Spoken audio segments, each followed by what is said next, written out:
alingaka te to kabwana alingaka to zala atako nazo kima mazongisa ngaka to zala yenani fia lungela lelo lisusu aviete Roger Bouya tokuta na lisusu po ete to kabwana kitoko makasi ekozala bongo le 31 po ete toloba pena bye to kunda mbala moko comme ça 2025 ayeba na kopesa biso programme so to komela biso to kolia wapi matono mingi nai fia lungila superviseur et réalisateur principal ya magazine Oyo MK Buzz MK Actu pardon na pesi mbote ndenga zaina biso pe matondo mingi na mwana ya limete kingabwa yenani Jourdain Mandasi bango na mokete bango kote kuna mikoloyo na ebite soki edi yele na Daniel Bumba bazoli bango solution po kuna kaka toko nage bongo to sala nini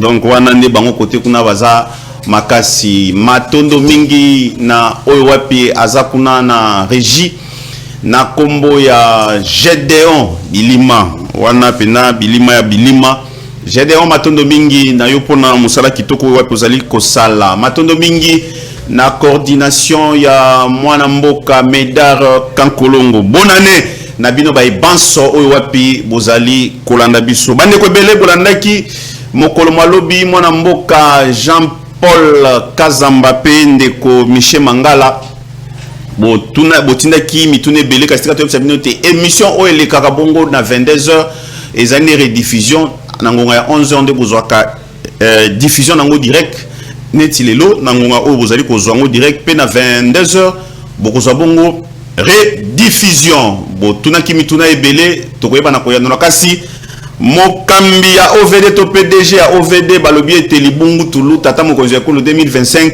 liste ya bayi wapi esengeli bakanga bisaka bayeba na kolongwa bipai wapi bazali kokamba ezali ebele entre autres batangi déjà DG ya OVD batangi batu ebele tokolinga toyeba soki ezali ya solo to pete esengela kene po ete musala moko akosala te batangi ministre Alexis Gizaro yepe tata mokonzi ya kolo sala etu of kanga bisaka nae ayeba na kotambola wana ezali mbela ya bayimboka émission ebandi ya mukolo mwalelo nga Roger Bouya ezali ya suka oyo wapi esengela kiboyeba na kokabwana bongo 2024 na ndeko wangai Grachela kasi na bisika azali tozali kopesa mbote 2025 bokozala naye ngai Roger Bouya lelo tozali kosukisa na bino tokozala bongo na moko ya bayimboka oyo wapi asepeli toyeba na kosisa na mbula oyo pe to banda mbula ya sika na ye lisusu ye nani mwana mboka Emmanuel Malangu azali bongo président ya parti monene RC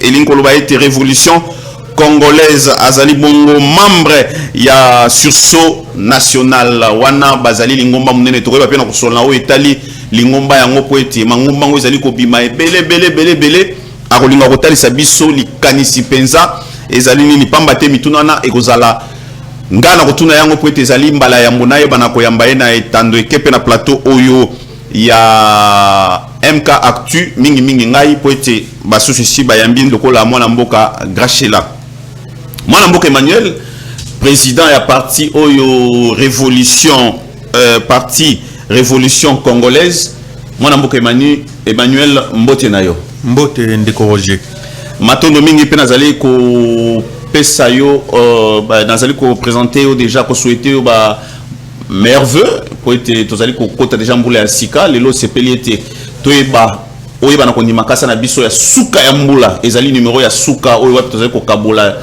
na tozali ko kabwana na 2024 au sepeli toyeba na kozala na yo totondi na botondi parce que au sacrifier ta na yo au tiki misala misusu oyo kokoya ko sala on dit kasa na biso po ete oyeba na ko répondre yambo ete toyeba na kokota na moboko ya masolo mai oyo wapi tozana ngo mokolo malelo so kozana mwa bisikita oyo wapi oyeba na kopesa bayimboka yambo ete tokota na mama na likambo oyo wapi tokosona ekozala nini.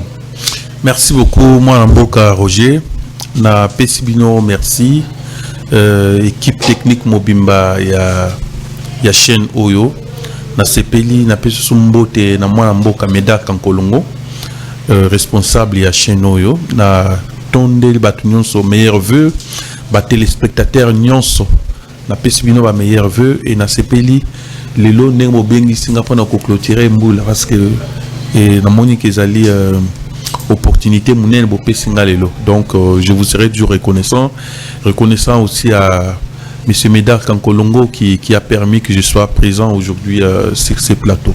Donc merci beaucoup, merci à tout le monde. J'ai dit merci à tous les Congolais qui ont eu la chance de nous suivre aujourd'hui et nous allons dire merci à tous ceux qui vont aujourd'hui aussi espérer à tout ce que nous allons donner comme message, parce que les peuples congolais, les lots, tout le monde qui est congolais, a un désespoir par rapport aux unions Tozélaki, na régime aux Kambabiso Lelo.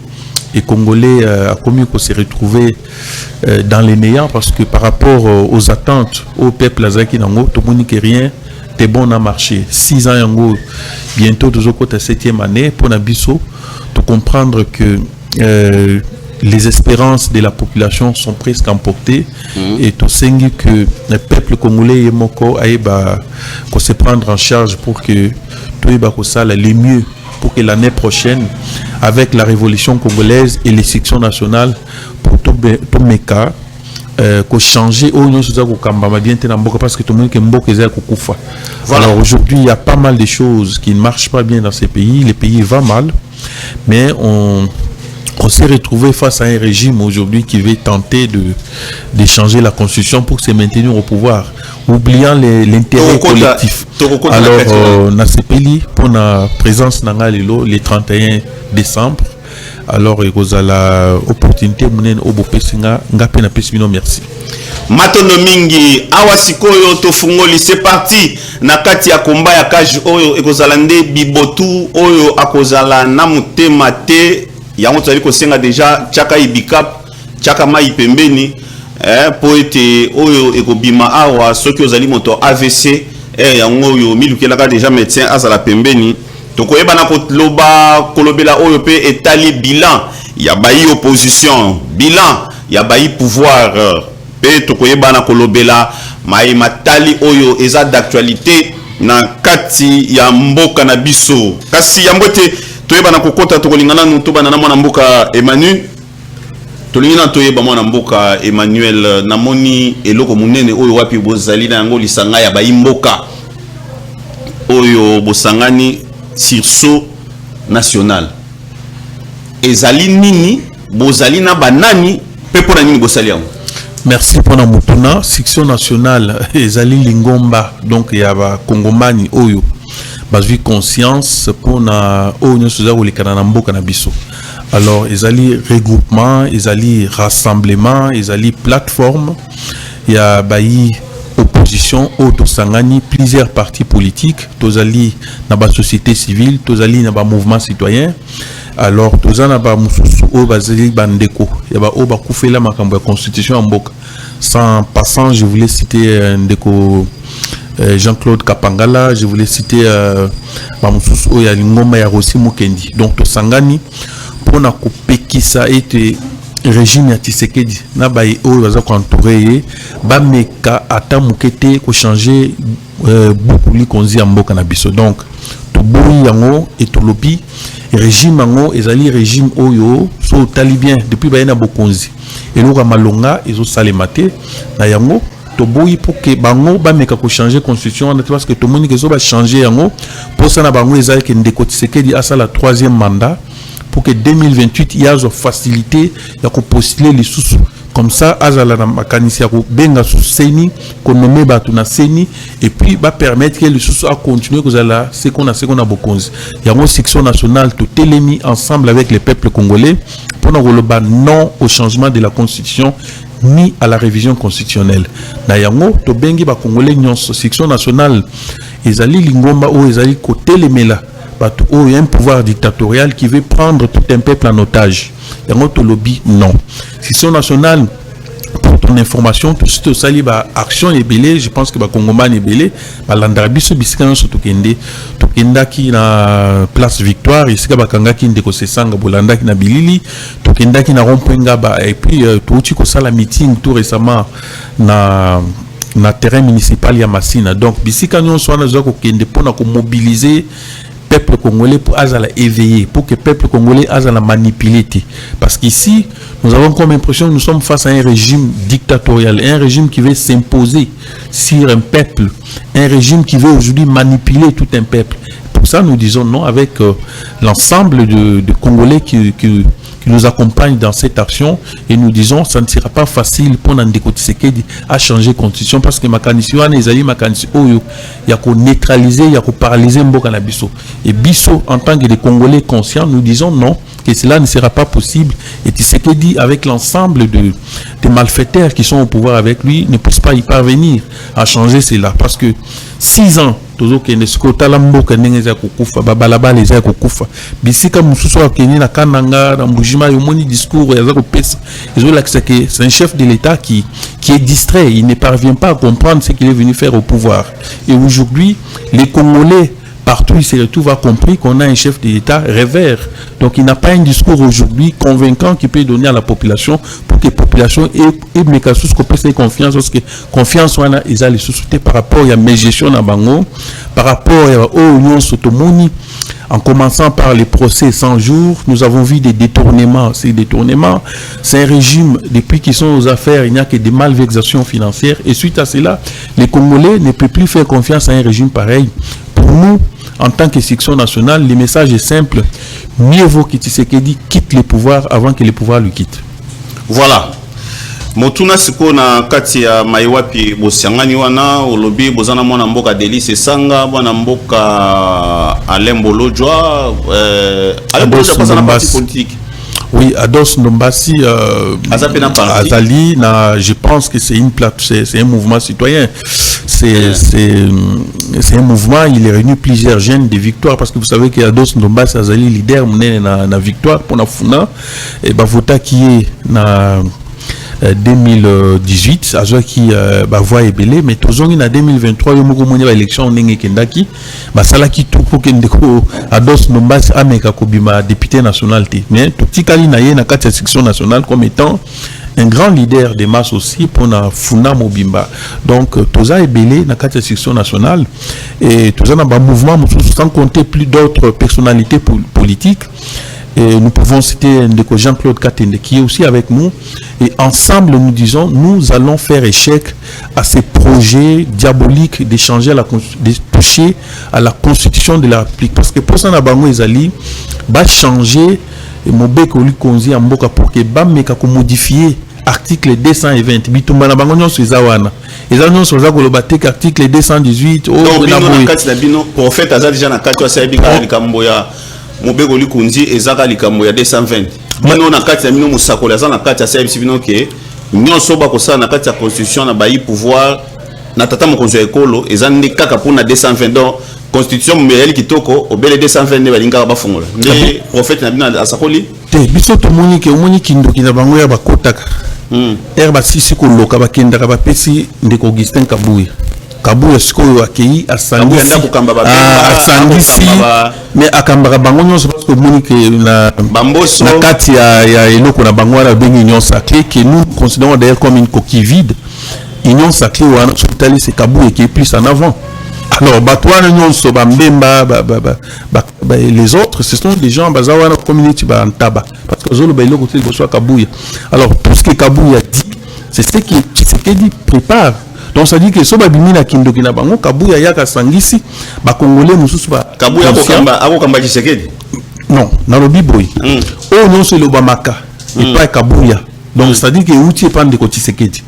Parce que Kabuya maïnion sur ya lobare, c'est-à-dire que Tshisekedi a communiqué à lui loba boy, mais ka population boy. So lundi malam au moins qui non so ba on va lobare, ils allaient bazo tenter.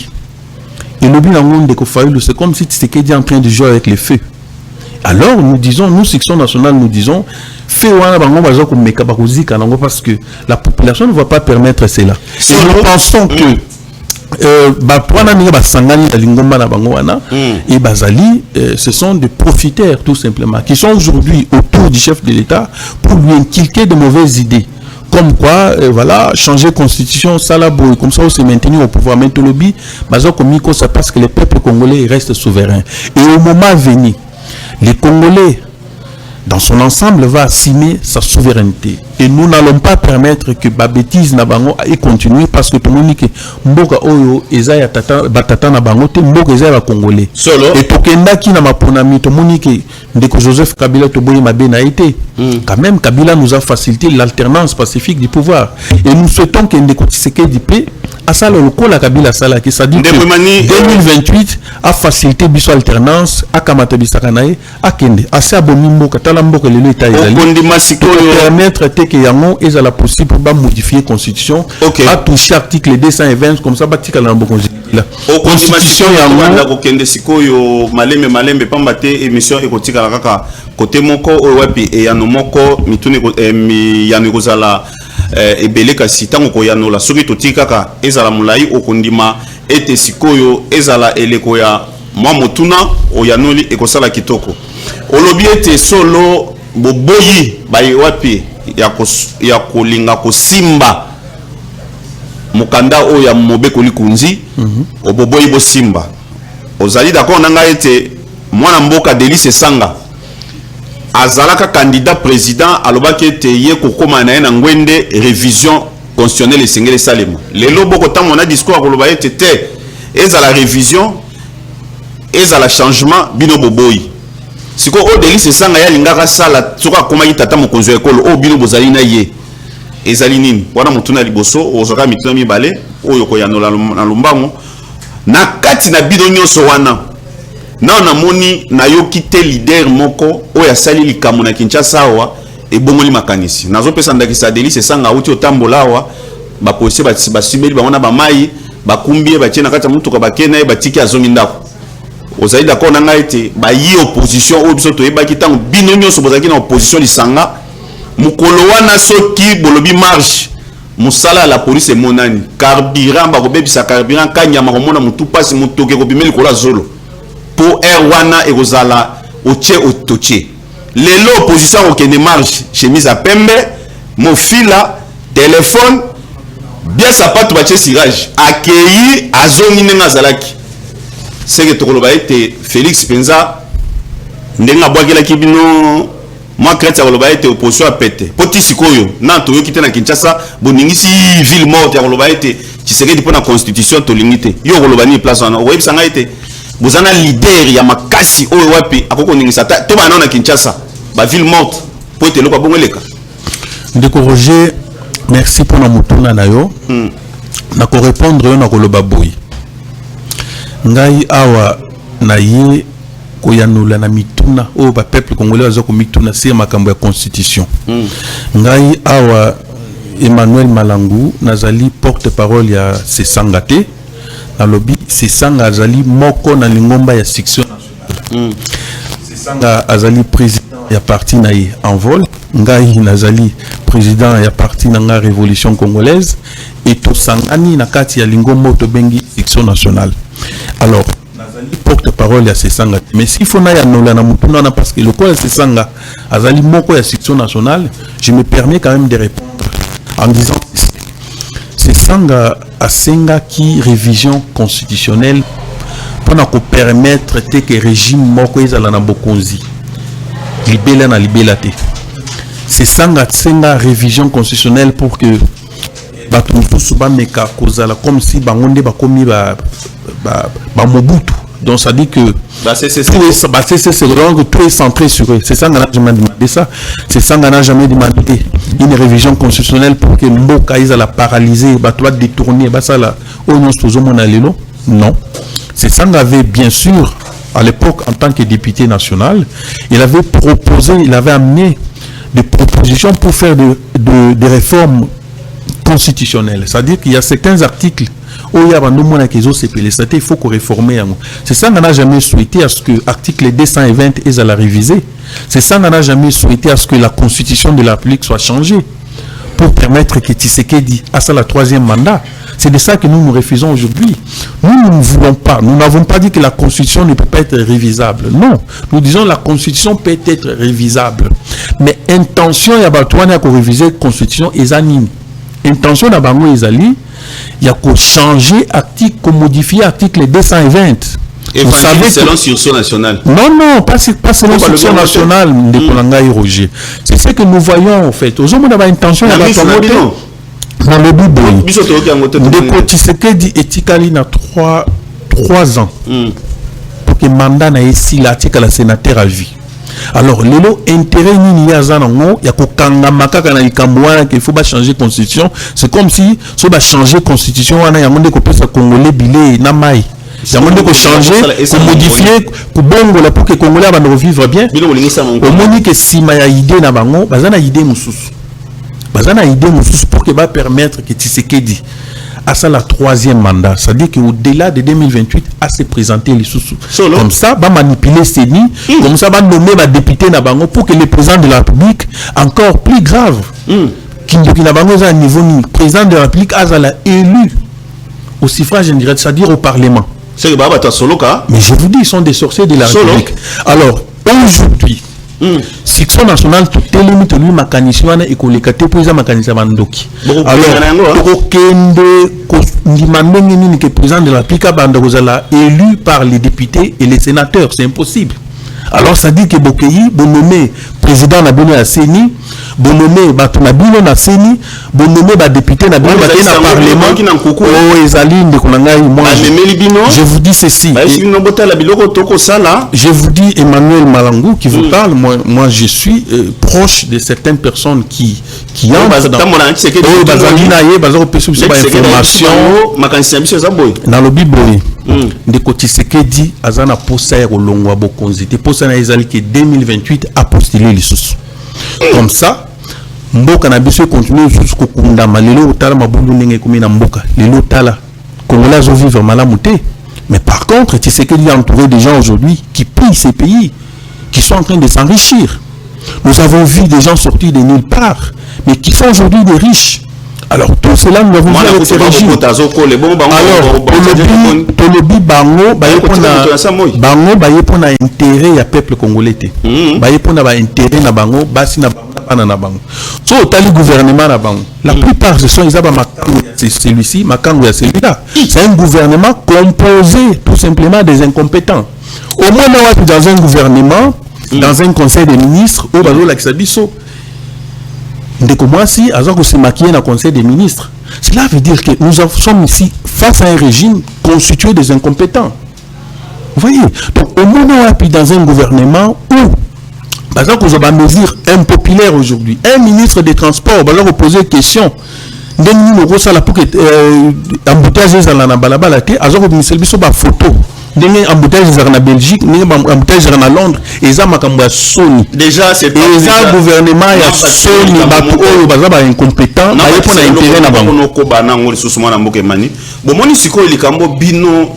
politique, et ça pouvoir toper en position, bino nyonso boko buba biso. Nanini. Mubeko likunzi oyo tozaina yango ba pesine makoki nyonso na gouvernement. C'est que j'ai dit Tsumino. Mais na maloba na yo okoloba gouvernement te. Okoloba obe tata mokonzo ekolo. Wana bango pe bakoloba bongo, mubeko likunzi pe elobiete moto oyo esengeli ayeba na kokumba mboka na gestion nango quotidien eza gouvernement, c'est que Tsumino. Mais maso kotanga na okotangi nani te Tsumino te otangi nani Daniel Bumbate oyemba la moko ba incompétent nani muto ate Chilombo Félix tata mokonzo ekolo okomona te ke bino pesi koyo boko kumba population na kolakisa ete oya kosala ete nyonso oyo leka mabe eza obe Félix pena likamo mususu koloba awa otalisi oyo ngapera ngina yo kapo esali nganzo to malili na oyo penza sengi to bondela makasi po esale mate tango okotalisa koloba ete makanisi ya baye oyo wapi bazali na pouvoir ezali ete tata mokonzi umela seko alors que ye moko akoloba ete ngai nazali na posa ya koumela lisusu te eloko ni kotalisa bino ete constitution oyo eza pona ye boko zela mokoloni pona bino constitution oyo bakoko simbango mbula nini tango nini pena nani. Bon, na obanda na olobi nyonso tozozongisa na tata mokonzi mboka parce que premier ministre ezali. Est-ce que premier ministre azana mboko? Azali te. Wana azali mutu o Tshisekedi na lobi posana premier ministre était na mboko. L'État n'existe pas ici. L'État n'existe pas. Nous avons un État absent. Nous avons un premier ministre qui est presque effacé, pour preuve. Au moins, dans ce qui va tambola, Tata Mukonzambo Kazali Awa, dans le Boko Naya Mobali, Kabouya, premier ministre Nassim. Ça dit que cette dame est presque effacée, elle n'est pas première ministre, elle est premier ministre qui est des noms. Tu sais que dit Aïko pour moi si on a parce qu'Azali esprit faible. Dans un moto, on a manipulé hier, le baboy, Bimisi bien sur 2 millions à Bimisi. Le baboy à lobby. On a un premier ministre, c'est un esprit faible. Donc, jouer parce que mon qui faiblesse d'esprit à Zaï, dans tous les lots, le Kolanga, le premier ministre, c'est que dans la bouzo, c'est 2025. Na hôtel Melaye, ça dit que na bouzo, on est relécaté. Alors, moi, c'est ma kamati, moi, si on a, parce que mon qui a Zaï, on peut manipuler facilement. Les lots qui kabou, le but, on a besoin, tout ça, là, tableau publicitaire pour la Makambo construire. Parce que le nom Makambo campagne, il y a ça là. Vous êtes sans ignorer qu'aujourd'hui, le président de la République est en campagne pour les changements de la Constitution. Alors, attends, on oublie que non, il y a un mécanisme. Non, c'est le plus grand manipulateur de chef d'État que nous n'avons jamais vu dans le monde.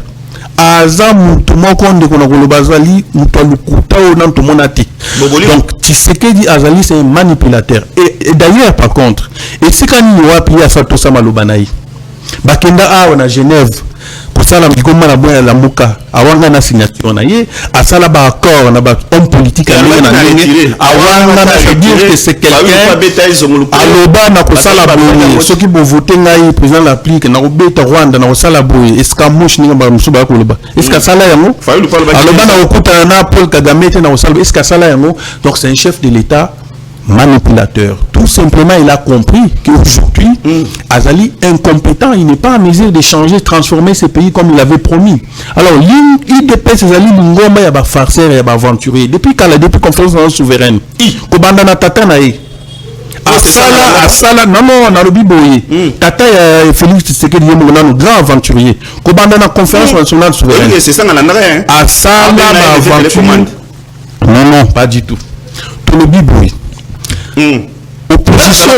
Opposition sanga kolanda ko embele nzembo muto maela mboko ye siko bino boko beka mfati le bibo c'est sanga nga nzolo bangai a yango na lobi na tena ko rappeler au kaka aventure na bango e banda depuis kala depuis époque ya Zaïre baza ko bomi sabatu na poko ke patisia et pas Mobutu aliembongo c'est ça aventure na bango. Alors aventure wana le losko tale sika to komi aye ko memela biso bokonzi ya libabe et loko mo côté eza kotambola na mboka na biso et bongo so to continuer na mutu oyo wana nazoba na peuple congolais soki botiki peuple congolais que ndeko oyo a changé mabeko li congé c'est-à-dire qu'a changé article 220 o ba rosi mukendi ba kufela o ba Thérèse Kapangala ba kufela oyo ba to kufa na ndenge alors soki botiki que ndeko a changé constitution c'est-à-dire que to tikale ba libela. Yo en tant que jeune pour Ozo Moussala, il faut qu'il n'ait pas maman Marthe. Ok, c'est.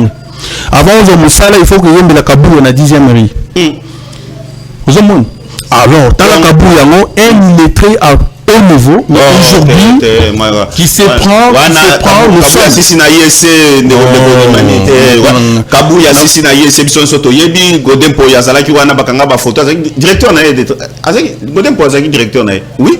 Et au rôle de Kaza, il est très wana mona mboka retirer le coin s'il vous plaît. Bon, retirer non, on a encore retiré, mais je l'assume parce que je sais que c'est la réalité. Ces gens que vous appelez des professeurs universitaires sont des faussaires. Il n'y a pas de véritables professeurs ici, la plupart sont des faussaires. Et tant la bouzo banabamu. Tu sais que yazo lingana mois de janvier.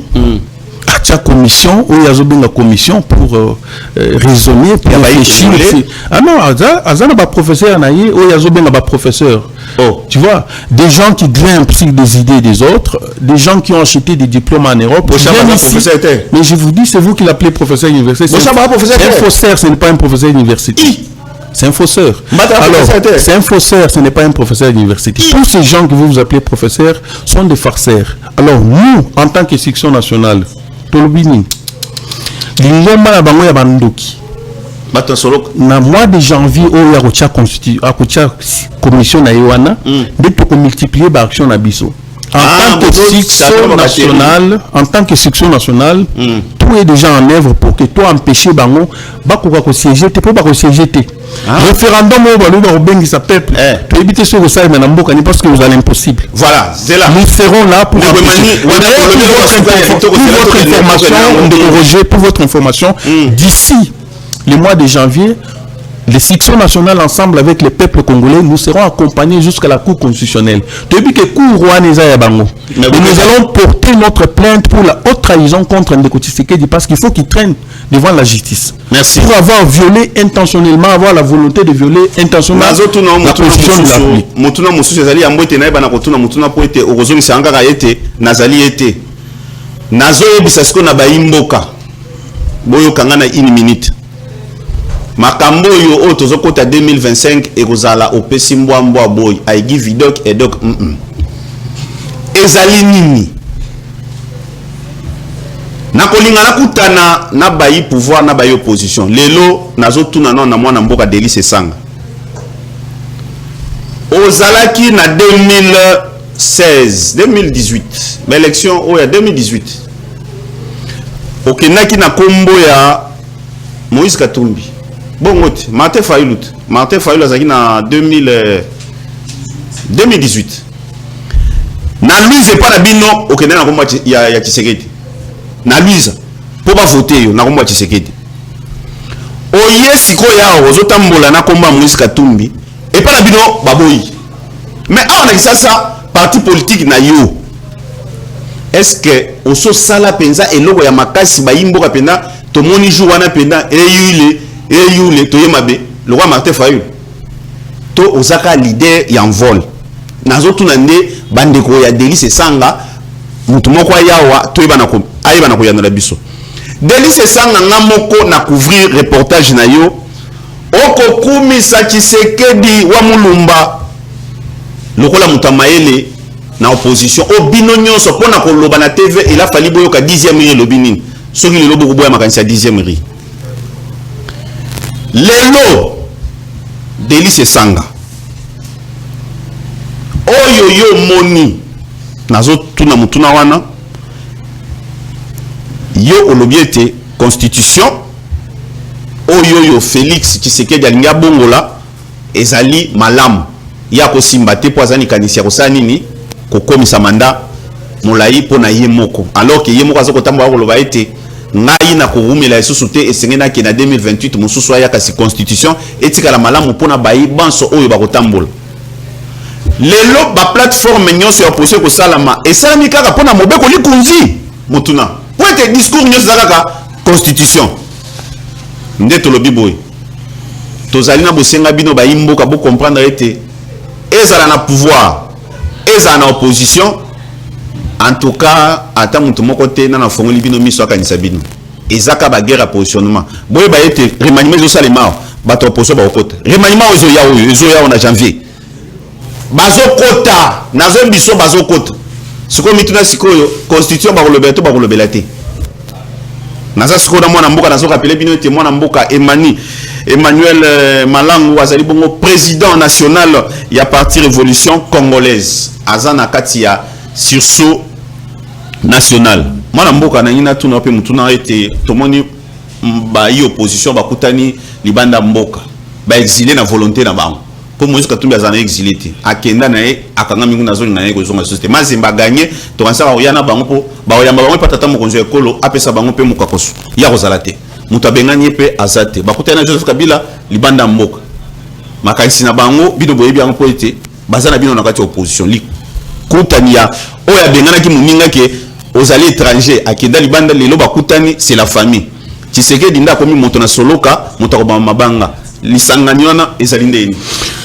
Merci beaucoup mwana mboka Roger mais obengi singa awo pona ko pesa ba réponse na ba question na yo na ina yeba ozamu tu union sacrée Pancarda au monde te pona muni elobele na yo za ozo l'accès la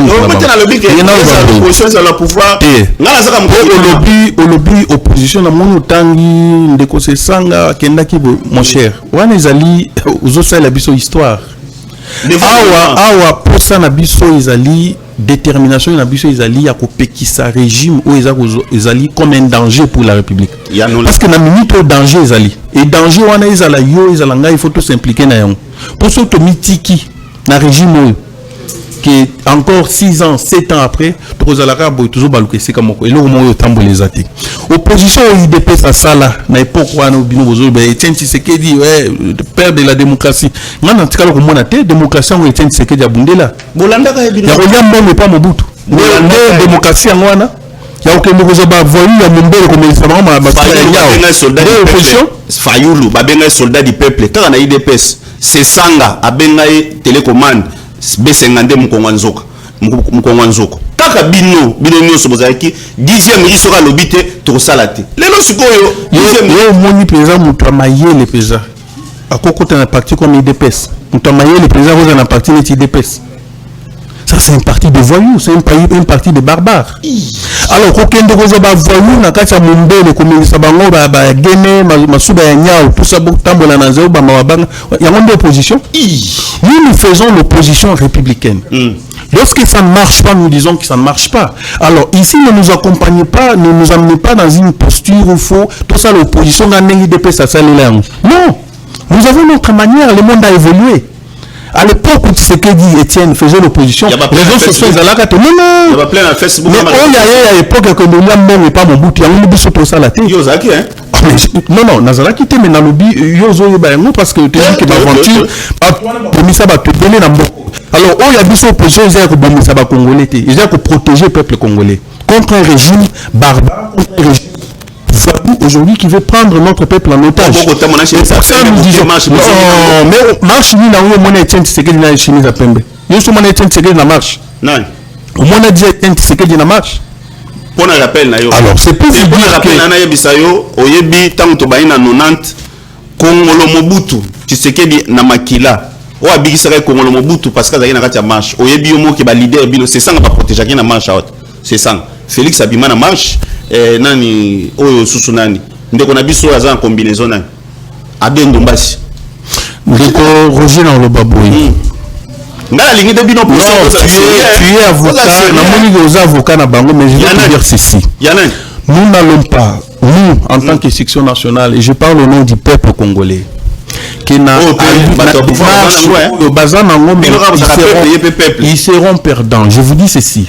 Dans l'allure où nous allons entamer l'année 2025, il n'y aura ni perdant ni gagnant. Je vous dis, il n'y aura ni perdant ni gagnant. Ou soit c'est qui perd par un succès populaire, parce que nous allons mobiliser la population congolaise. Il y aura ce que nous appelons les succès populaires. Et le pouvoir de Tshisekedi sera renversé. S'il ne fait pas attention. S'il ne fait pas attention, il ne sera pas bénéficiaire. Il y a tentative, parce que nous savons que d'ailleurs, pour la mission qu'on saisit, qu'on considère les alliés, pour faire traîner, tu sais ce qu'il est en train de produire comme manipulation aujourd'hui, c'est que Tshisekedi fait, il tombe dans une infraction, ce que nous appelons les faux bruits. Il est dans le faux bruit parce que tout ce qu'il dit, je vous dis, tout ce qu'il dit sur l'article 218, c'est le faux bruit parce que cet article-là ne dit pas ce que lui raconte. Faux bruit. C'est du faux bruit. Raison pour laquelle nous allons saisir la Cour constitutionnelle pour ça. Pour le faux bruit. Que la Cour constitutionnelle, mais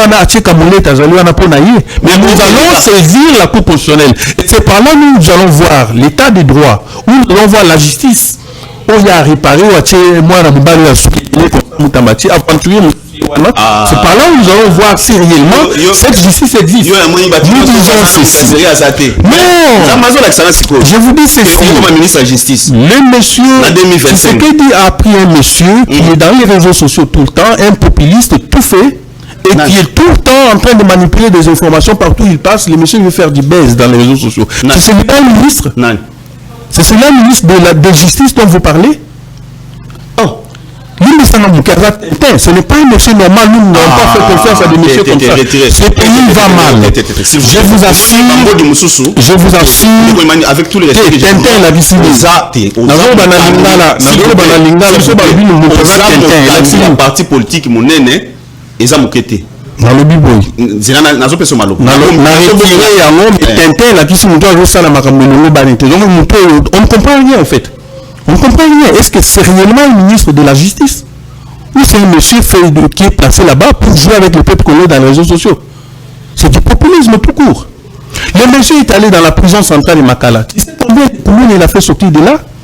Et une semaine après, il y a un Koumouna qui a tué son père, qui a tué sa mère, à Bumbu. Alors ça, c'est réellement le travail d'un ministre. Le ministre remplace les magistrats, le ministre remplace le ministre qui révoque même le procureur de la République. Ça s'est fait où? Le ministre de la Justice n'a jamais été le patron de la justice. Vous êtes là pour conduire la politique du gouvernement. Et ça, c'est notre pouvoir. Il s'agit du pouvoir judiciaire. Vous êtes dans le pouvoir exécutif. Vous n'avez pas à vous ingérer, au fait. Au moment que tu es face à un régime des ignorants, des gens qui ne maîtrisent rien du tout. Des gens qui ne maîtrisent rien du tout. Et alors, mais ces gens sont des ignorants. Raison pour laquelle ils sont en train de tâtonner dans tout ce qu'il fait. Depuis que M. Tshisekedi est aux affaires, c'est des tâtonnements sur tâtonnements. Et le fait qu'il est en train de tâtonner à tout moment, aux hommes, on a des détournements chaque jour ici. Les Congolais aujourd'hui en train de croupir dans la misère. Le peuple congolais ne se retrouve pas. Toujours le babou. Là, aux fins de l'année, aux amis. Non, ils ont le discours d'opposition. Dans le livre, l'opposition, dans le cas d'électeur, moi, je ne parle pas de Fayou. Je ne parle pas de Fayou, je parle de fiction nationale. Vous venez de dire tout à l'heure ici que ils allaient opposition, voilà, ndeko Moïse Katumbi na Kabila. Et dans le Biboui, nazo ya nonango sikoyi. Et si Kabila zali, ngai Emmanuel Malanga ko fan de Sikawana. Bien que nous sommes de l'opposition, et là où Kabila est, moi je ne peux pas m'asseoir. Donc yo boy Fayoul. Raison pour laquelle tant que ça le loko na bango wana centre interdiocésain na kenda kité na boy ki ko kende yango. Yo boy Fayoul. Na lobiboyi c'est sanga. Na lobiboyi. Tata na Moïse Katumbi za. Na lobiboyi ndeko na ngai. Nazo répondre yo, vous parlez de l'opposition. Et vous devez savoir que l'opposition est plurielle. L'opposition est allée singularité. Dans mon discours, vous voulez singulariser la chose, au fait. Fayou ne représente pas l'opposition. Fayou ne représente pas l'opposition. Fayou représente une histoire qu'ils ont appelée la Mouka composée. Bazaï na banane. Na ba aventurier au bazar na pouvoir les lots. On a fait ça et la Mouka. Alors, et là, on a une aventure, et ça, tout le monde le sait. Là où il y a Kabila, moi, je ne peux pas m'asseoir là-bas. Là où il y a Katumbi, moi, je ne peux pas m'asseoir là-bas. Donc, c'est ça. Katumbi, s'il vous plaît, c'est ça, on n'a jamais été un disciple de Katumbi. Katumbi, c'est un homme d'affaires. Il faut que tu comprennes une chose. Moïse Katumbi, c'est un homme d'affaires.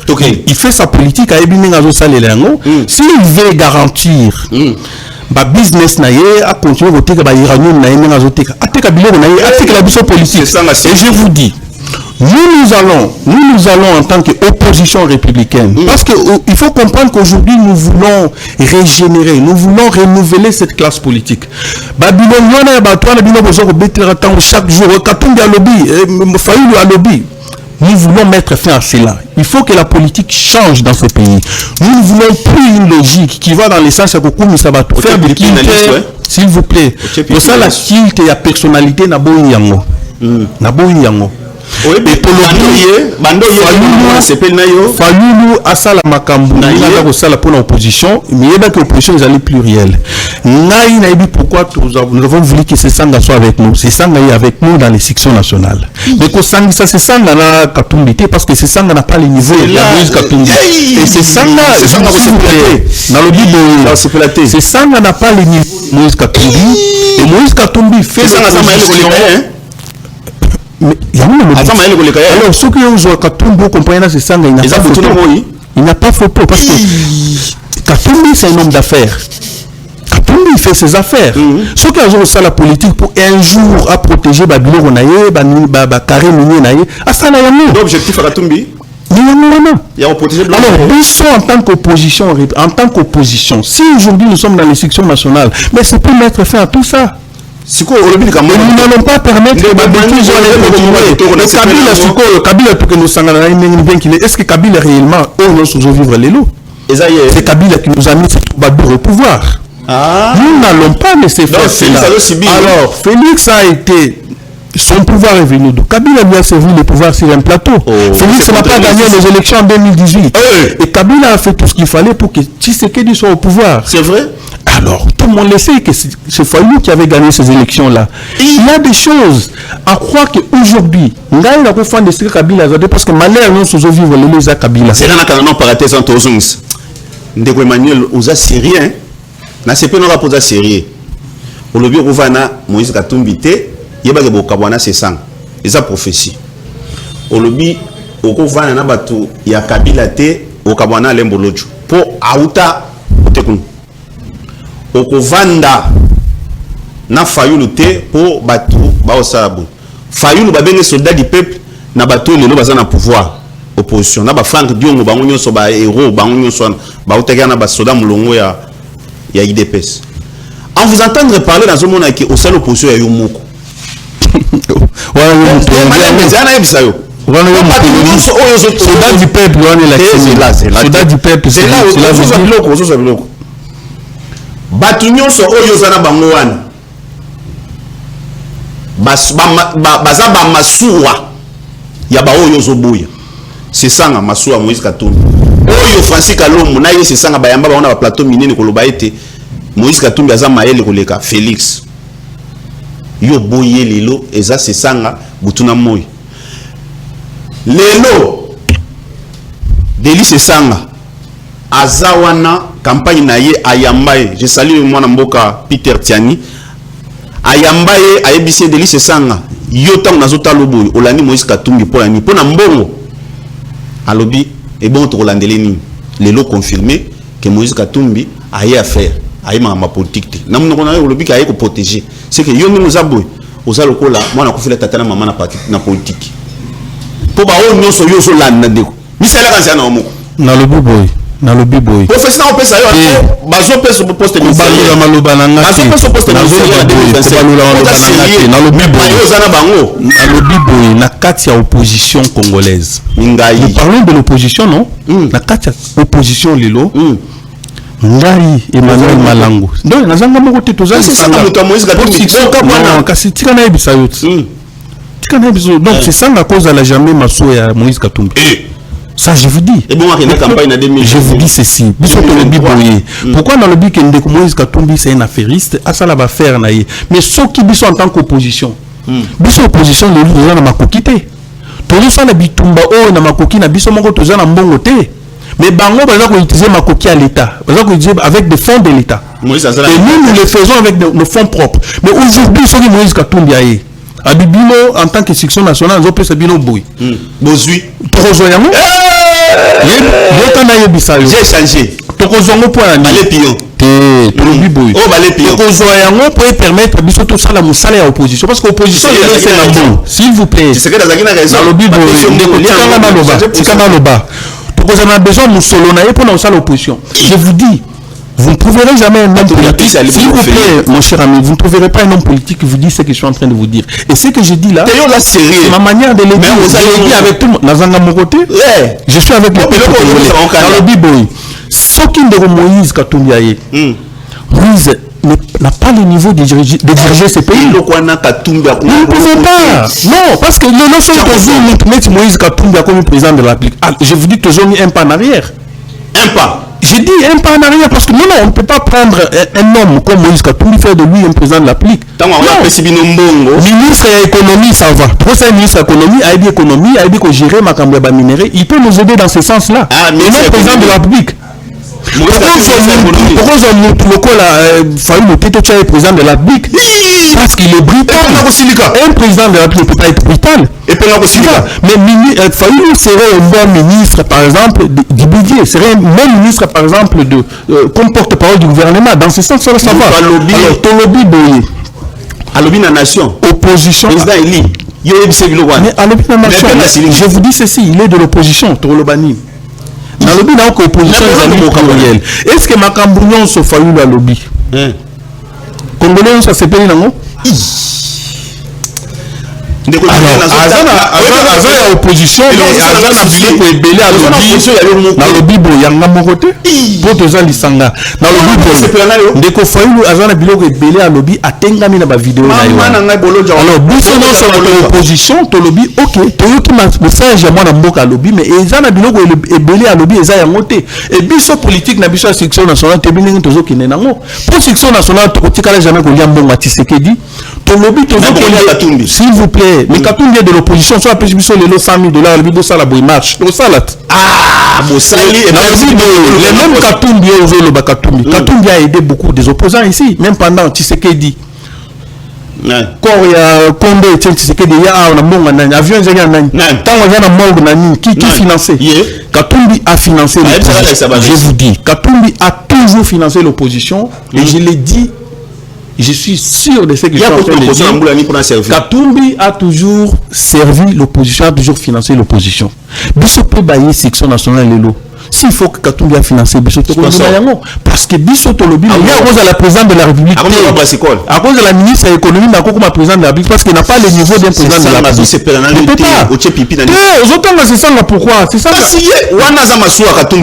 mais Lobby, c'est ça, Katumbi. Mais là, il n'a pas Katumbi.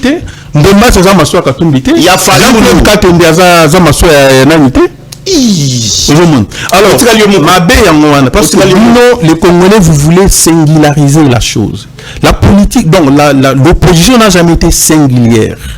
Mais vous voulez singulariser l'opposition. Il faut que l'opposition n'ait les alliés toboyi ba bêtise wana et même dans la carte de section nationale surtout moni qui ba bêtise les alliés to lobela yango parce que tous on a besoin de sauver vie à peuple nabiso. Aujourd'hui le peuple congolais croupit dans la misère. Nous avons un clan Tshisekedi aujourd'hui qui a pris toi en otage. Et aujourd'hui, les clans Tshisekedi... De manière, question directe. Lélo, aux autres la caméra, aux à la paix, Syrie, quand on s'abouille. Pour nous, c'est sa profession, ça y est, on a bitumbo. Ko compter dans ces malembe, ko compter dans ces sangs, ko compter dans les bolos, tu son bon on est ne beau pas zan. Oyo ko soité. Mais bon, on va voir bisoké. Mais non, il y a bisoké, là bisoké si ça français non ko tozoké nango. Ah wa c'est la politique. Je vous dis des choses. Moi je vous vous aimez les hypocrites. Moi je ne suis pas hypocrite. Je vous dis que Yosa c'est quelqu'un qui dit des choses. Est-ce qu'on a dit ça ko soité? Mais ba yozala ba monta ko ya. Ndebo zo kabwana. Kasi soki ba soki ba to bengani ba ona situation. Il y a des choses comme ministre maintenant na zo bisayo. Ba liembongo. Soit Tshisekedi aya corrompre ba tomoko boya. Non botike la ngai na changer constitution concernant ça la troisième mandat. Mais ba tona to bengani ba ona comme ministre. Non, comme un ministre Tshisekedi dit non, je ne peux pas le faire, mon cher ami. Je vais vous dire une chose. C'est un régime. Non, je dis ceci. C'est un régime des incompétents. Moi, je ne peux pas aller na côte na potopoto à bâtiment. Tshisekedi lui-même n'a pas mon niveau. Je vous dis ceci. Moi, j'ai un doctorat en sociologie politique. Tshisekedi n'a pas mon niveau.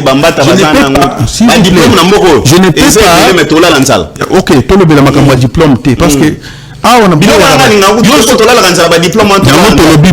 mutuka ke sala ke mutu o mutu zo sala bien akokota na gouvernement Tshisekedi mais akota mwana Katumbi mutu nyonso mutu ne sala bien akokota na gouvernement Tshisekedi parce que c'est un gouvernement non na Kabila na non opposition à Katumbi. Est-ce que Katumbi n'est pas un politicien? Est-ce que je vais vous dire ça combien de fois? Katumbi n'est pas un politicien, c'est un homme d'affaires. Hein? Non, c'est vous qui lui donnez l'étiquette du politicien, il n'est pas politicien, c'est un homme d'affaires. Je vous dis ceci. Ces partis-là appartiennent à Pierre Lumbi. Il a donné à Pierre Lumbi de l'argent pour ces partis-là. Donc, non, il n'a pas un parti. L'ensemble pour la République a été créé par Pierre Lumbi. Et lorsque... Kabila mais Kabila lui-même a vendu son parti à Moïse Katumbi. Je vous dis, aujourd'hui, vous pensez que quelqu'un comme Kamitatou, qui a été un ancien président de l'Assemblée nationale, peut devenir un porte-parole de Moïse Katumbi, qui n'a jamais été Premier ministre? Donc, mais non, c'est incompatible. Kamitatou a été un ancien vice-président de l'Assemblée nationale. Comment on porte-parole, porte-mallette à Moïse Katumbi? C'est impossible. Tout ça, je vous dis, c'est à cause de l'argent. Mais depuis quand? toza na 2016 toke élection Sesanga akendaki na kombo na ndeko na ngai na bandela mbala alobi a expliqué que Moïse na yeli ya Sesanga ya on a besoin ça moko ngai kombo na ngai Manuel Malamu je n'appelle pas Sesanga na lobi boy na tamuke on a refréquenté ndeko Sesanga o toza ko solola na moni ndeko wana azana makanisi malamu. Et si un jour, s'il vous plaît, si un jour, vous comparez ces sangs, ces sangs na Katumbi Boy, ces sangs na Tshisekedi, écoutez, tu sais qu'à un moment donné, il faut que nous réfléchissions, nous Congolais. Le pays va mal. Le pays est dirigé par des malfaiteurs. Nous devons dire non à ça. Il faut dire les choses telles qu'elles sont. Alors, si tu commences à la débat, alors ton lobby,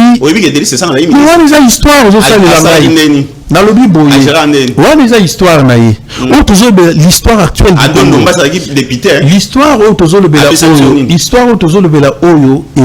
qu'est-ce que nous pouvons faire pour empêcher à ce que Tshisekedi, avec l'ensemble des escrocs qui sont avec le pouvoir, ne parviennent pas à changer l'article 220. Article c'est de ça que nous voulons. Parce que ceux qui Tshisekedi a changé la constitution, souffrir. Bande quoi na IDPS ba kufa ba tomba na permanence ba bosani bango parce que ba kufi lwa buzoba te kasi po yo le bi kufi lwa buzoba parce que les lois aujourd'hui tous ces opposants, tous ces combattants de l'IDPS, ils sont en train de regretter parce que ba bundi la pouvoir au ko ba ebi makambo bundi muto mango lelo baza ils sont aux affaires. Combien de combattants IDPS waji misala coup direct. Ils n'ont rien. Alors, il faut au moins quand même penser à ceux qui vont accompagner. De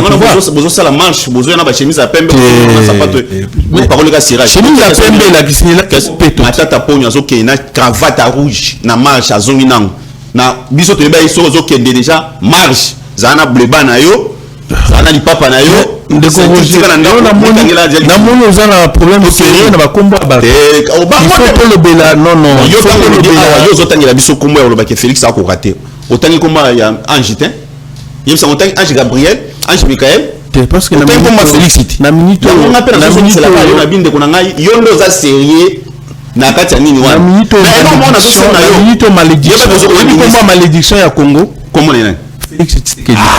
C'est une malédiction pour ces pays. Bénédiction à Congo. C'est ça. Non, c'est ça. Dans le Bible, bénédiction à Congo, ils allaient section nationale. Pour tous ils allaient section nationale. Et ces sections nationales, je vous dis, ce qui kakande kuti seke di ameki. Wana na zolo bango kangali loba oli. Dans la caméra. Aujourd'hui, c'est le dernier jour du mois de décembre.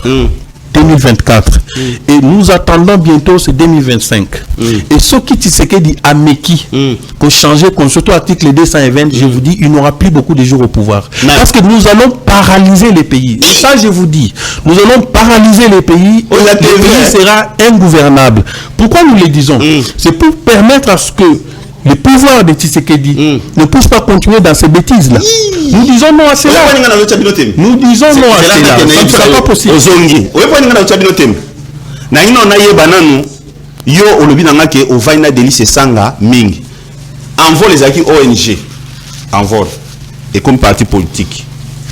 À part envol na Kinshasa.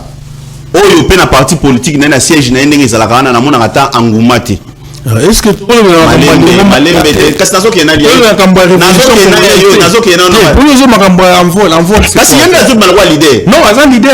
c'est ça mais leader pour peut-être moi je vous dis nous sommes un rassemblement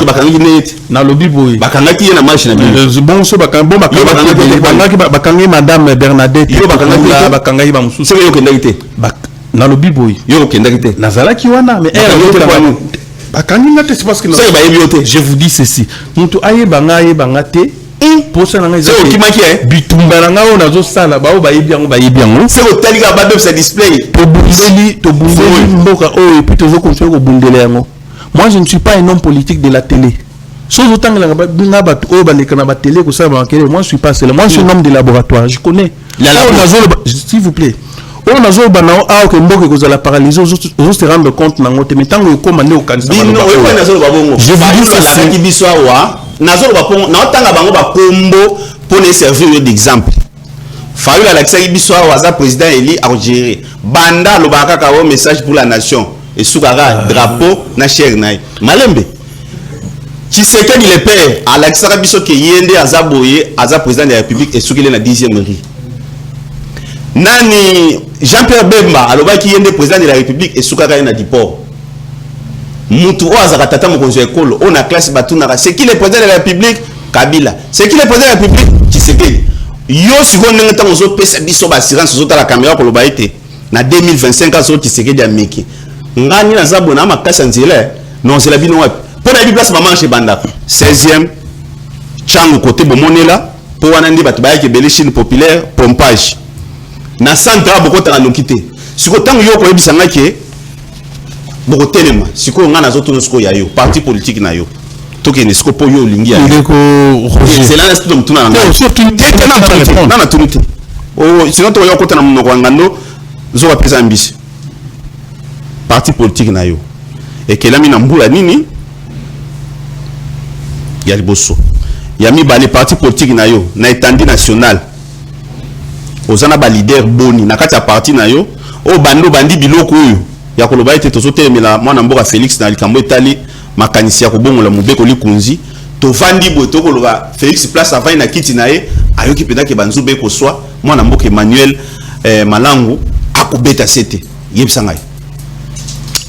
La révolution congolaise c'est un parti politique. Le parti a été créé à la veille des élections de 2023. Et nous avons aujourd'hui 3 ans depuis que nous existons comme parti politique. Les partis n'est pas encore installé sur toute l'étendue du territoire national, mais au moins nous avons plusieurs antennes que nous avons installées ici à Kinshasa. Mais seul pour Emmanuel Malangu Azanani, nous avons renvoyé au Kendo Tuna Caleb Moutom. Non, Kendo Tuna Caleb Moutom et Aner, oui, ce qui est Emmanuel Malangu. Nous avons belé parce que ils ont télévision. Alors, télévision. Je suis un homme de laboratoire. Je sais de quoi je parle. Kendo Tuna Caleb Moutom, Emmanuel Malangu Azanani. Alors, Makambo, on a la salle. On a jamais fait 2 ans à l'ANER. Là, jamais fait 2 ans dans les locaux de l'ANER. Mais moi, j'ai fait 2 ans dans les locaux de l'ANER. Je vous dis ceci. J'ai fait 2 ans dans les locaux de l'ANER. Au monde a moïté. Il y a 3 Boumamadesu. 3 Boumamadesu. Oui. Sous Kabila. Raison pour laquelle on a fait Kabila, mais ça m'a voté. Tu vois? Ah, Marie de nuit, hein? Si la monnaie va toi Kabila, même à la télé, sous Bazolo, on a posé pourquoi? Parce que Nazana va séquer Loan. Kabila ne peut pas aujourd'hui venir dire quoi que ce soit dans l'opposition. Et par contre, si aujourd'hui on est aux affaires, on a Okanga Kabila. Est-ce qu'on rappellera c'est ça Okanga Kabila. Donc c'est là, c'est-à-dire que nous ne pouvons pas accepter des bêtises. Que c'est là qu'on est dans ce point. Le bac à moi. Nazo on a ministre à Tshisekedi. Par contre, Tshisekedi a la ministre Nangam. Moi, je ne peux pas aller dans ce gouvernement-là, au fait. Il faut qu'on soit sérieux de ce qu'on dit. Dans ces pays, je pense que les gens aiment bien des hypocrites. Moi, Félix Tshisekedi a héritier. Pourquoi tu reviens sur ça? Je vous dis ceci, nous ne pouvons pas ici, nous parlons de choses sérieuses. Non, c'est pas sérieux. Parlons de choses essentielles. Nous pensons que l'opposition congolaise aujourd'hui, l'opposition qui est républicaine, nous avons notre manière de mener cette opposition. Nous allons entamer les démarches d'ici l'année 2025 pour empêcher que Tshisekedi a changé la constitution en Mogad. C'est ça l'essentiel. Et à parce que la constitution ne sera pas changée ni révisée. Ce qui va changer. Ce qui va réviser, ce qui va changer. Et d'ailleurs, ils ne sont pas cohérents. Ils ne sont pas cohérents dans les langages. Ce qui va changer. Soit Tshisekedi parle.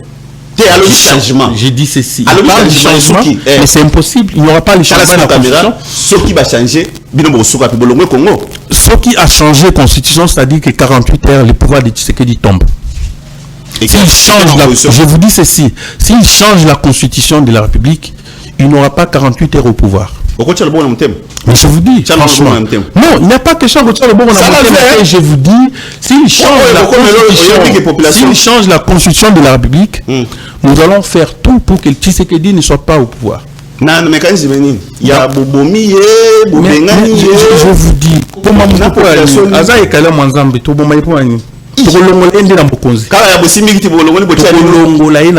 je vous dis. Non, non, peuple congolais. Ah oui, il y a peuple congolais. Oh, Félix, PC 73%. Non, Félix n'a pas gagné les élections. Il s'est autoproclamé président de la République. Il n'y a pas eu d'élection dans ces pays, il y a eu des nominations des gens. Lorsqu'il a placé Kadima à la CENI, oui, je vous dis, Kadima a tiqué naït. Kadima, avant qu'il soit nommé président de la CENI, il travaille à la présidence de la République. C'est un ancien agent de la présidence. Et bon, Félix on attend Kadima Zaï. Mais oui, mais Kadima a travaillé sur Tshisekedi. Quand Tshisekedi prend les pouvoirs, Kadima a travaillé à la présidence de la République. Moi-même qui vous parle ici, j'ai travaillé où? La présidence. Mais vous ne savez pas. Donc, dans le but, non, ce n'est pas ça. Ce n'est pas ça. Dans le but, Kadima a tiqué, il y a Félix Tshisekedi. C'est Tshisekedi qui a voulu que Kadima soit là. Et tu t'attendais à quoi comme ça le besoin? Pour que ce monsieur qui soit nommé président de la CENI puisse proclamer Tshisekedi président de la République. Il n'y a pas eu élection. C'était une véritable fonction électorale. À l'objet que le président Oza élu. Nanga a été manipulé par les pouvoirs. Nanga a été manipulé par Kabila. Kabila a dicté à Nanga celui qui pouvait proclamer président de la République. Nanga, consciemment, là où il est dans la rébellion, et notre aventure, il a préféré mettre le nom de Tshisekedi. Oui, mais comment c'est pénal? Batunyo se bat à TV Babi banda tout le monde a opposant. Il y a sérieux et autosu. Au comité la pédale Boussois Cameroun que Félix a gagné l'élection. Tout le monde il s'est bêtité. Population a tamboli. $10 maman bachango et comme 10 000 francs. Bon changer wapi? Bato basakani la biso. Na kubanga bato bakasende mboko ko baluka, sisi be baluka 9 et ça mat. Mais yo oza conscient que malumalu na char de combat. Ngoyi mulunda ezaki likambo ya Gombe fwe kangama pona publier. Mais awa on a vécu spectacle ya ngana sala ronde ya Kinshasa jour wana awa. Ni soda na Carrefour ni babikaka Tshisekedi, Félix, Antoine, président de la République, Manioko Frite. Ce que yo tango zoba ke population a voté qui était. Oya Boutu, Oya Moyi, tokaka Oya Congo, Oyo bisoto yebi. Vous savez que dans un pays où on a distribué des machines à voter, non, Nazolo Baboïto, mais en 2023. Et 2000. Non, nous parlons de 2000 combien? Vous parlez de 2023 ou 2023? 2023. Ils ont distribué des machines à voter. On a arrêté certaines personnes de la mouvance présidentielle avec des machines à voter dans leur maison. Ou Tshisekedi lui-même s'est autoproclamé parce qu'à Tchaki Batouné, na CENI va proclamer. Ça, c'est une élection, ça? Pour faire la soirée. C'est une élection, il est gagné pendant une semaine, ça c'est une élection. Je vous dis, Tshisekedi n'a pas gagné les élections. Raison pour laquelle nous voulons ce que. Qui a fait gagner les élections? Mais personne n'a gagné. Parce que les élections étaient mal organisées.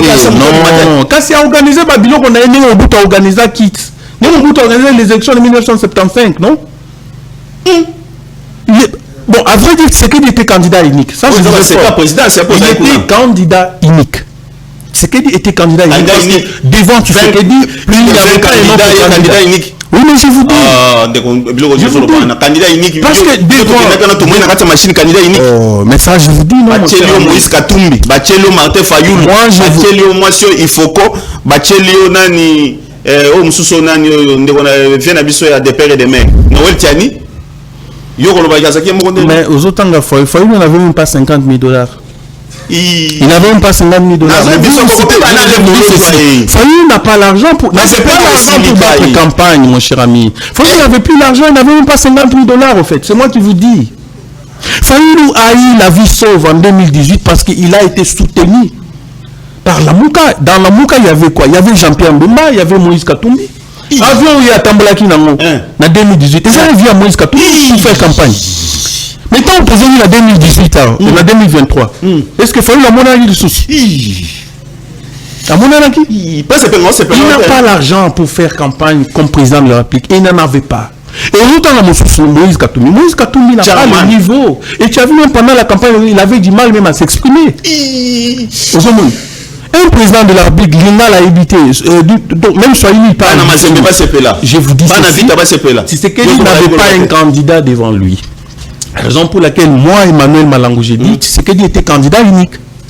Et moi, je vous parle. Oui, parce qu'il n'y avait personne. Il n'y avait personne. Pas de canard boité, mais canard mouillé. C'était du canard mouillé. Katumbi canard mouillé. Fayoulou canard mouillé. Soldat du peuple. On a la nation. Mais soldat du peuple, il a signé parce que vous aimez beaucoup. Non, il faut quitter dans l'équipe des personnalités. Je vous dis que Tshisekedi est un candidat élu. Alors vous parlez des élections. Moi, je suis allé aux élections sénatoriales. J'ai été candidat sénateur ici. Tu sais combien les députés provinciaux m'ont demandé pour que je sois élu sénateur? Boni. Un député provincial pour appeler sa voix Moko. Alors c'est 80 000 $. Et les Guinéens vont à la présidence? Oui, bien sûr. Et nous avons négocié tout chiter à 50 000 $. Comme j'avais besoin de 5 voix, ça faisait combien? Ouais, mais solo, tu peux signer. Nazaki n'a mis soloté. Mais El Kabou a béni ici bango, a pris bango par voiture et on a donné à chaque député provincial une voiture et avec 40 000 $ à chacun.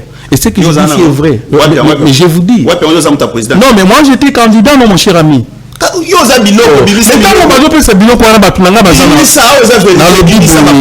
C'est ce qui a été donné, 40 000 sénateurs non sont dans.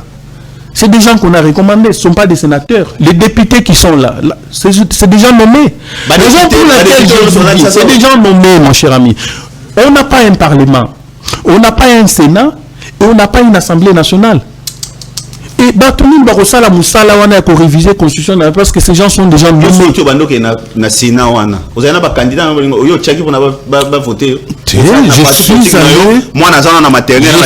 allé, j'étais le plus jeune candidat sénateur pour la Kinshasa et je suis allé dire aux députés provinciaux. Moi je vous dis, et Beli Baliak n'a pas Baliaki, Bamusu Bazan Bilo na Mabum na Bango. Bamusu Bazan Bilo na Mabum na Bango. Et dans le Biboy, Mbongo au Bango Basengaki, Nazaki na Ngote. Mais au moins Masangana Bamelaki. Beaucoup de députés provinciaux qui sont là. Et c'est des gens manipulés, des gens qui ont été achetés. Pour manipuler, bon pour plus bon, ça pour faire un mouton, bon, mais la manque de moral. Dans le Biboy, tant aussi c'est le centre, mais là non, il banda. Vous voyez, donc.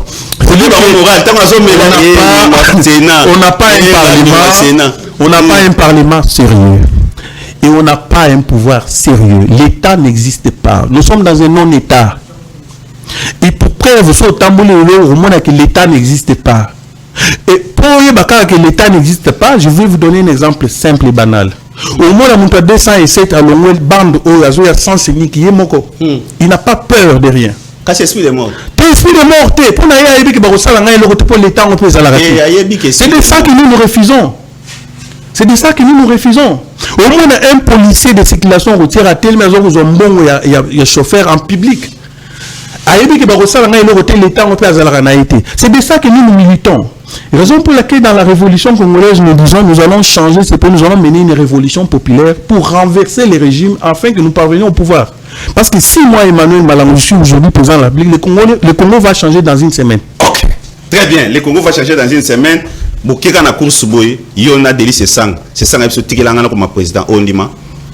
Oh, mais c'est la politique. La politique, lorsqu'on crée un parti politique, c'est pour conquérir les pouvoirs. Moi, je vais conquérir les pouvoirs en 2028. Quand il y aura élection, je vais présenter ma candidature. Non, on est ensemble, mais non. C'est Sanga, c'est un bon monsieur. Je sais que c'est un monsieur aujourd'hui qui veut pour ses pays. Et si on avait aujourd'hui... Il y a même des dimanches à la soda mlonga IDP soko mega le président sans jouer raison. Yo pe za bon ka somuite ka me aninga comme zo baliboso moi ça tembe. Donc, il ne faut pas nous prendre des gens comme ça.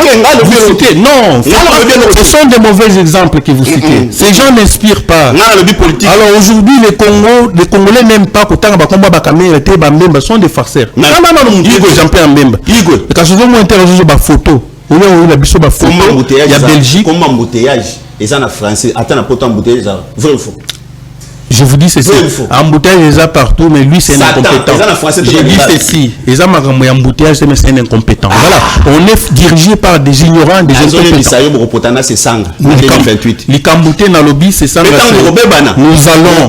Nous allons faire en sorte que Bitumba Nabiso nous empêcherons ce que Tshisekedi ne change pas la constitution. Et surtout l'article 220, parce que en 2023, Kamera comme président, a comment na makala.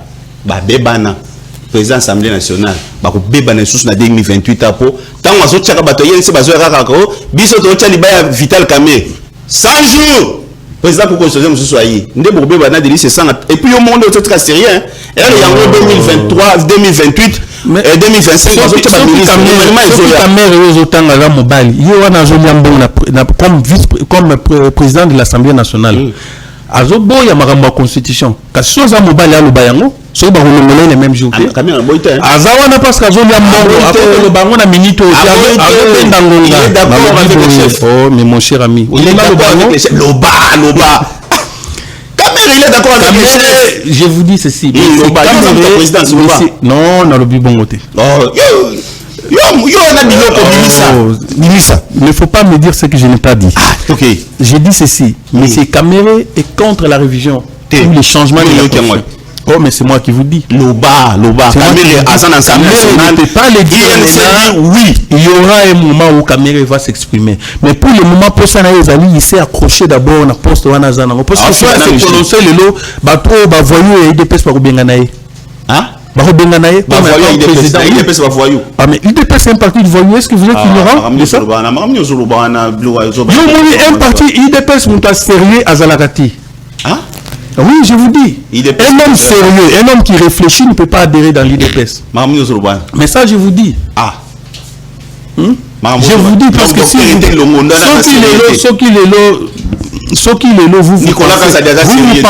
vous pensez que qui? Tony Mwabaza sériété. Mais vous me citez les détourneurs, les gens qui ont pillé l'argent, les gens qui ont volé. Vous citez les gens qui ont détourné l'argent de l'État, vous citez comme modèle. Tony Mwabaza sériété. Mais Tony Mwaba. Peter Kazadiaza Tony à la sériété. Mais il ne faut pas parler de ces histoires ici. Parce que ces gens ne sont pas dignes de la République. Ces gens ne sont pas des modèles pour la République. Vous citez un ministre, vous voyez ça un ministre? C'est dans quel pays ça? Pembe. Oh non, Pembe, vous voyez, on ne peut pas prendre des gens comme ça, c'est impossible. Alors, arrêtez-moi cela. Nous allons faire tout pour que le régime de Tshisekedi, avec l'ensemble des barbares, ces gens quittent le pouvoir. C'est ce que nous voulons faire. Ne citez pas les noms des gens ici qui ne sont pas dignes. Non. Baïbi Masolo, il y a Bouzo, il y a détournement. Bissot Tozo, il y a intérêt, il y a Mboka. Ils ont été nommés. On va nommer Bango. Il y a 2 fois. Non. Mais quand c'est nommer Bango, je vous dis qu'il va nommer Bango. Va nommer Bango, ils n'ont pas gagné les élections. Ils sont là parce qu'on a voulu qu'ils sont là. Tous ces députés là, tous ces députés là qui sont là, ils sont nommés. Tous ces gens sont nommés. Et il n'y a pas eu élection, il n'y a eu que des nominations sur nomination. Et Congolais, il faut aller à Congolais, c'est quand ils allaient à Congolais qui n'ont l'élection, à Pamba, dans le bureau de vote. Parce que tout a été déjà préparé pour les bas nommer tel, bas nommer tel. Il y a un IDPS, le secrétaire général de l'IDPS, Basala va exploiter. Kaboun a commissaire Félix président, Kabouya a commissaire Félix président. Yo c'est incompétent. Comment Kaboun a commissaire Félix président? Quand c'est secrétaire général, il y a même un candidat naïe. C'est faux. Ou toi commissaire Félix président, ils allaient Joseph Kabila, c'est pas Kaboun. C'est pas Kaboun. Non, je vous dis ceci, mon cher ami. Je vous dis ceci. Celui qui a fait que Tshisekedi soit président de la République, c'est Joseph Kabila. Et un jour, on écoute Kaboun dans Zalagate. Non, il n'était pas là. Non, ce n'était pas sa place. Kaboun. Je vous dis ceci. Kaboum, l'homme de 50-50. je vous dis ceci. Nous avons commis ça, Félix, président de la République, c'est Joseph Kabila. Ce n'est pas Kaboum. Yozo Kaboum de Sika. Oh, parce que Abinsa Menani, Ambongo Makale Kale. Nous avons 50-50. Nous pensons que l'opposition, aujourd'hui, la façon dont nous sommes en train de mener l'opposition, c'est pour mettre fin aux injustices sociales, pour mettre fin au détournement et pour empêcher que le régime de Tshisekedi ne puisse pas changer la constitution de la République. Mais seulement nous n'allons pas permettre que Tshisekedi, avec l'ensemble des escrocs qui sont avec lui, puisse parvenir à continuer à escroquer notre nation, continuer à escroquer notre peuple. Et pour ça, nous disons non. Et la Constitution ne sera pas l'objet d'aucune révision, d'aucun changement. Moïse Katumbi a feriste, les lots pour bébana, c'est ça n'attend beaucoup des réunions. On a le bien le rotin, délit c'est ça n'en est pas aussi là naï. Encore une colonie patiki souki. Maïe les okotawana, bolap. Délit c'est ça encore on l'a ta lunette, c'est ma cambe baby. Tanga ba livre tanga limabe. Bino bosaka ba aventure délice sanga awa ndeko imani azolo baro Moïse Katumbi commerçant bazonga bayokana kasi ngana lobi ateka iranium na ye ateka politique musala kwa na lobi boye musala kwa ngati kana bateke ye asala makambo ya iranium ateka minere na ye les autres sera na poste gouverneur la poste muke ndenga soka ili sumu hein ndenge bachaka na Kabila saki sumu oh mais il n'a pas le niveau d'être gouverneur. Matondo mingi ezalaki bongo Emmanuel Malangu président Malangu président ya parti monene kasi parti yango mwana sana na maternelle na quelle classe 3 ans pam bozoka mamalo abeta siko 18 le roi Kabila bopika o mutasoba oliambo abi Moïse Katumbi ayena mutole to pese lo côté Katumbi se pena ezambo mboka Tshisekedi sana minero wana ezoteka ezambo mboka Katumbi koya na wate place ya zali soko bando kabola longa ko mona azo ba bolele copia te pour relia moi émission na suka émission. Est-ce que tu as mon niveau? Moi je peux te soutenir. Tu n'as pas honte. Moi je peux te suivre. Honte à toi Katumbi. Ndeblo wa yibisa yo pesi mbongo ye azolo ba muna ko nganga to silisi matonomi. Merci beaucoup. Ezalaki bongo mwana mboka Emmanuel Malangu président national ya parti monene révolution congolaise membre ya sursaut national bangona ba Délice Sanga bangona ba Alain Bolojwa nande kona biso combinaison komone kimanga ndombasi adondo mbasi banda pe olongwa fayulu combinaison kana combinaison to ebité mécanicien ya aviation to ya nini donc to comprendre des combinaisons on peut ça soin mais on ça pour na mboka oko bunda pour na mboka mais combinaison kaka bando so orange ya renaissance il faut to yamba yo ezalaki bongo bang yende to solaki na ye émission esili matondo mingi na fia lungila obendi ngaka poto sukisa na mbula bokulaka matondo mingi musala ezaki makasi bolingo ezalaki mbula to tamboli mupepe to zui mais musala o etamboli matondo mingi na yo pour la réalisation et supervision elima ya bilima monstre vous sentez Katumbi lelo azubilo na ye en live vous sentez Félix azubilo na ye en live yo ya ngana mbongo pa Emmanuel et bongo zele loko kabavu merci na Jourdain Mandasi Gédéon elima Jourdain Mandasi Medaka Kolongo merci pour na yo coordination tata ya bana ebele musale zaki makasi mayeba ke ozana mwana moko mutu makasi akosakana te chega balabala menakati ndako ye ako déranger kaka ke non tout doit changer yo poza mutamakele okuta nsko na mutamakele bonne année na Hervé libota mombeza ya kitoko Didier Bokanja merci na yo la grande famille à 360 to yebi te mula onzamba sali ete to chanza la oleme mais baloso boyibi ezaka ya bino moko ba fonctionnaire bokolo basu Félix apesa kite to kabwani